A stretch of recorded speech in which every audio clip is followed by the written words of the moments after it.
Welcome inside the WB Mason Coaches Report right here on GoHofstra.com. Ryan LaFay alongside Dennis Papadatos, the head coach of the Hofstra wrestling team. Coach, how are you?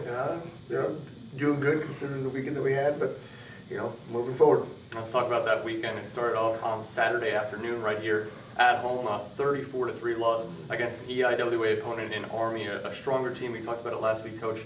What happened in that match? To be honest, I don't fully know yet. We haven't actually even practiced yet. We took Sunday off, and we took, like normally, we took Monday off. I thought it was good. I thought the guys needed it.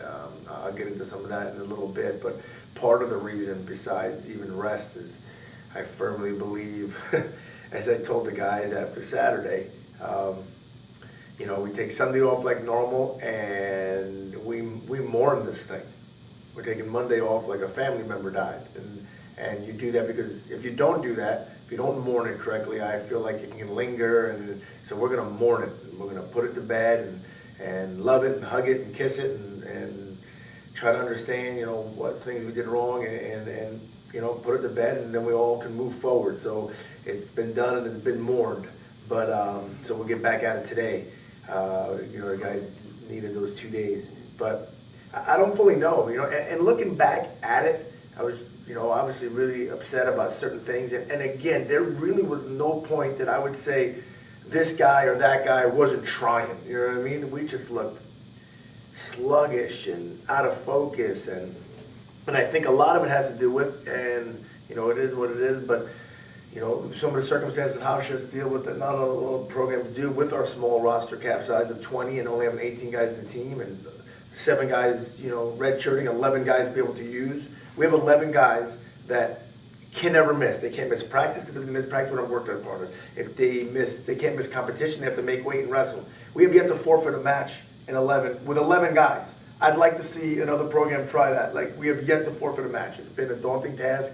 As I was telling people, Ryan Burkert and Omar Haddad were in the ER on Friday for the stomach bug, and Ryan couldn't walk on Friday, and there we are wrestling on Saturday 2 matches. I mean, thank God that they're tough and they don't complain about it. They're getting it done, but it's paying a toll. That the stress of always having to win, always being ready to compete, making weight, and it's it's almost February now, but coupled with our guys never get a break from it.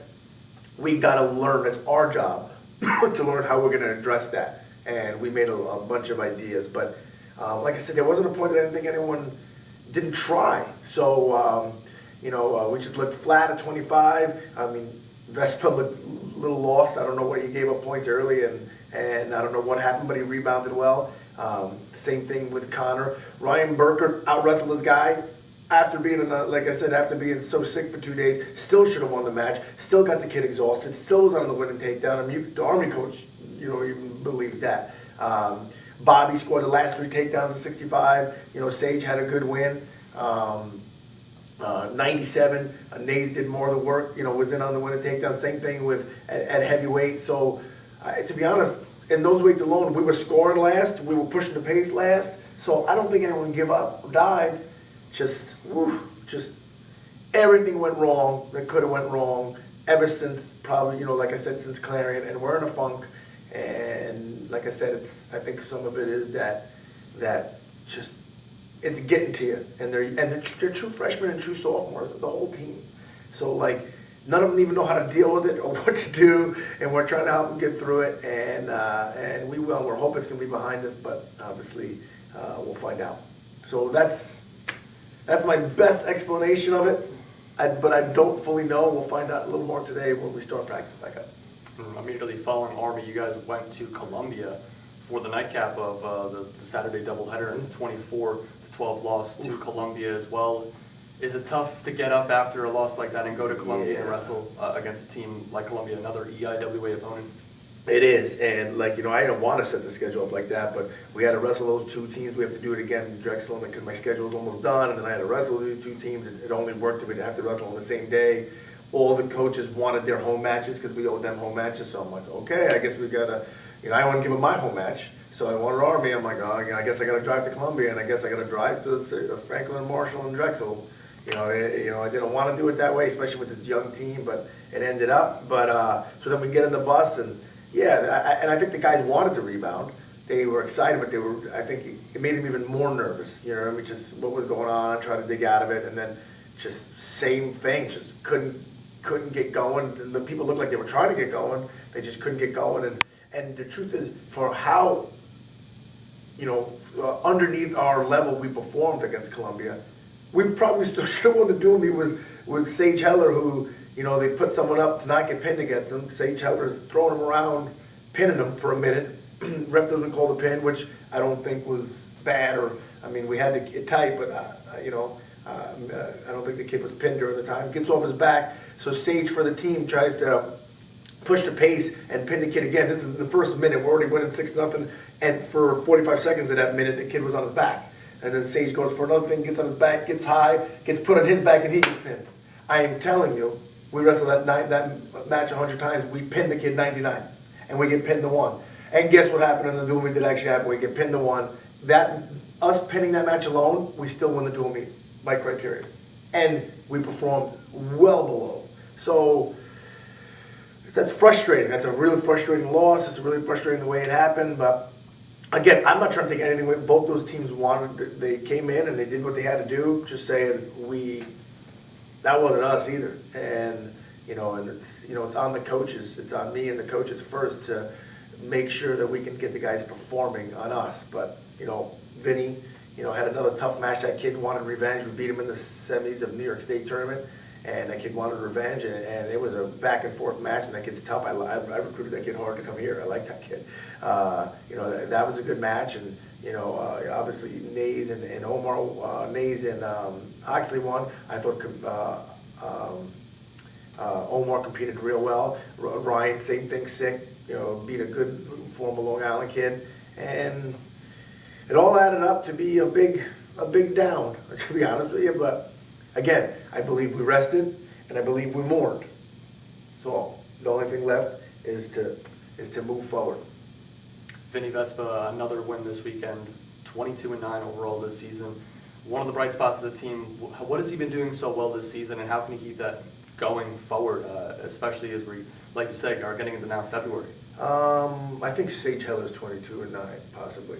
But but Vinny's had, like Sage, Vinny's had highs and lows, and there's a great example. Not like the Columbia kid is the same level as the Army kid. If not, the Columbia kid could possibly beat the Army kid. And then we get tech fooled by the Army kid because we got caught up in a big move early, and all of a sudden before he looked up, it was 10-0 into the first, and he really panicked. And then we come back, and then on a revenge match with more pressure, we beat the Columbia kid, who I'm not saying is better than Army, but the same level. To beat one and get tech fooled by the other doesn't add up. But and Sage and Vespa both have been doing that. So here's the good news: that when they're performing, they can win at a pretty high level.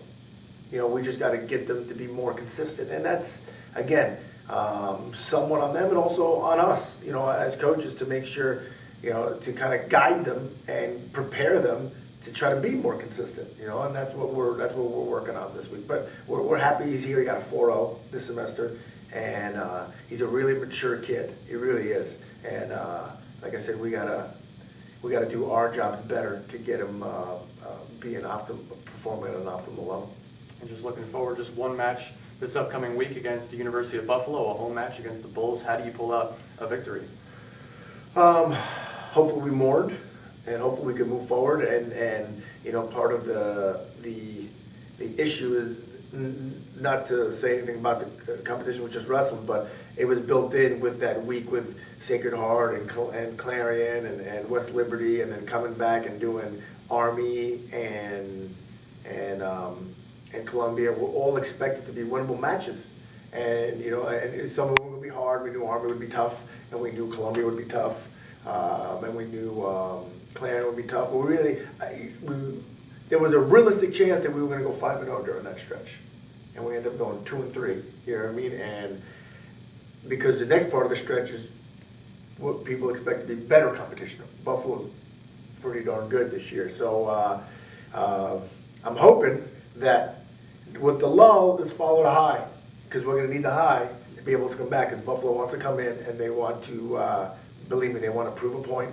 They don't care who we got in red shirt, that's not their problem. They're gonna come in and they're gonna do what they can, and we don't need anything special, and we don't need to do anything different other than the adjustments that we're making to get the victory. It is not an unwinnable match by any stretch of the imagination, but they are good, and they are well coached, and they are a New York team, and they compete hard. So we got to put in a good week, and we got to feel good. That's the main thing. We did not feel good this weekend. We were sick, we were banged up, we were hurt. It was just this, we got to do a better job to make them feel fresh, and that's all we're focused on this week. Let's make these guys feel fresh so we can give them the best opportunity to win and showcase their ability. And I feel as coaches, it kind of hit us all at once, but we could have did a better job to make them feel fresh for the last weekend. But we didn't really see it coming because we competed well against Sacred Heart, and we've been competing well as of late. And I think everyone kind of fell off a cliff at the same time, and we didn't really see it coming. But we got to see it coming better, and that's that's kind of where we are. So adjustments will be made, and we're going to be ready to scrap on Saturday. It'd be nice to have one match, one weekend at home. It's going to be real nice. I think the guys will appreciate that. And that match, 1 o'clock on Saturday afternoon against the University of Buffalo Bulls. Yes. Dennis Papadatos. And on Saturday at match that 1 at 11, we're having Coach Pachovich and Coach Franco and a bunch of other clubs are going to have some 12-year-old and younger little kid matches starting at 11. They'll be done around 12:30, and then we start wrestling at 1. And then we're probably going to honor the kids that wrestled at halftime. So it's Youth Wrestling Day, Long Island Youth Wrestling Day at Hofstra, just trying to involve the community. So come out and watch the kids wrestle, watch the Hofstra team wrestle, and then enjoy the rest of your Saturday. Thanks. He's Dennis Papadatos, head coach of the Hofstra wrestling team. Coach, thanks for the time. Appreciate it. Always great to be on the WB Mason Report. Thank you for watching the WB Mason Coach Report right here on GoHofstra.com. Got it.